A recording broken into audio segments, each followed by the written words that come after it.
हे मेरे प्यारे बच्चों, क्या तुम पढ़ाई के समय अपने मन को बार बार व्यस्त पाते हो?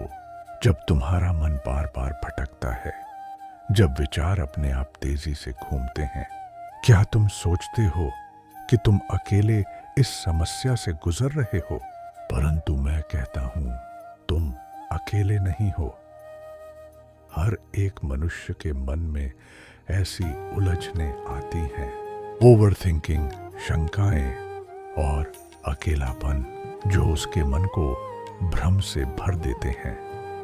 मैं तुम्हें यह बताना चाहता हूं, विचार को शांत करना, मन को एकाग्रता की ओर ले जाना एक कला है, एक दिव्य कला, जिसे मैं तुम्हें अपने ज्ञान की रोशनी से सिखाता हूं। सुनो, जब तुम्हारा मन बहुत ज्यादा सोचता है, जब तुम्हारा मन हर छोटी छोटी बात को उलझन बना लेता है, तो यह समझो कि यह मन की प्रकृति है, किंतु तुम्हें अपने मन को बंधन नहीं बनने देना। तुम्हें उसे प्रेम से समझना है। फोकस का असली अर्थ सिर्फ पढ़ाई नहीं है, यह है अपने विचारों को समझना, उनका अभिगम करना और उन्हें एक दिशा में लगातार ले जाना। तुम्हारा मन एक घूमता हुआ आकाश है, जिसमें कई तारे हैं, कुछ खुशी के, कुछ चिंता के, और मैं कहता हूं, उन तारों को एक एक करके समझो, बिना किसी डर के अपनी चिंताओं को अपने सामने रखो और पूछो, हे कृष्ण, मैं क्यों इतना सोच रहा हूं?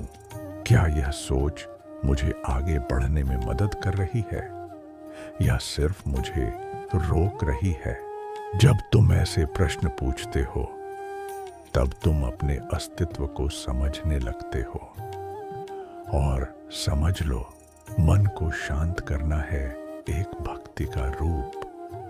हर दिन अपनी पढ़ाई को एक सेवा समझो, जैसे मैं तुम्हें प्रेम और ज्ञान से समझाता हूं, वैसे ही तुम अपने आप से प्रेम और अनुशासन का संबंध बनाओ। मेरा आशीर्वाद है कि तुम अपने भटकते विचारों को शांत कर सको और हर दिन नए उत्साह और एकाग्रता के साथ अपनी सीख को आगे बढ़ाओ।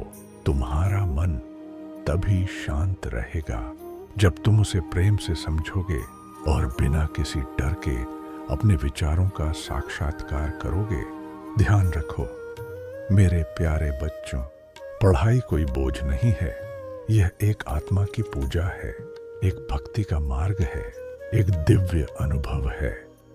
मेरा वचन याद रखना, जब तुम अपने विचारों को समझकर उन्हें प्रेम और अनुशासन से देखोगे, तभी तुम्हारा जीवन एक आध्यात्मिक यात्रा बनेगा। आज से अपने मन को एकाग्रता और शांति से भर दो और पढ़ाई को अपना भक्ति का मार्ग बनाओ। मैं हमेशा तुम्हारे साथ हूँ।